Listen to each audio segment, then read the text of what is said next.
to a position of special leadership as moderator of Palo, Duro Presbytery. Do you welcome this work for which you have been chosen, and will you serve this people with energy, intelligence, imagination, and love, relying on God's mercy and rejoicing in God's promises through Jesus Christ our Lord? If so, please answer, I do and I will. I do and I will.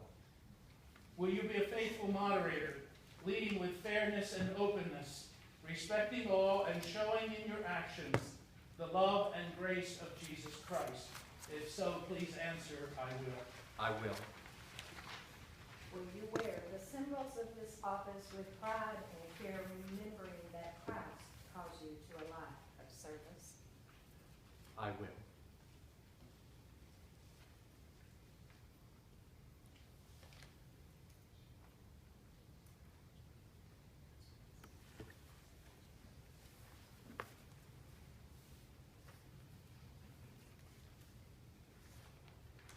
This is mine?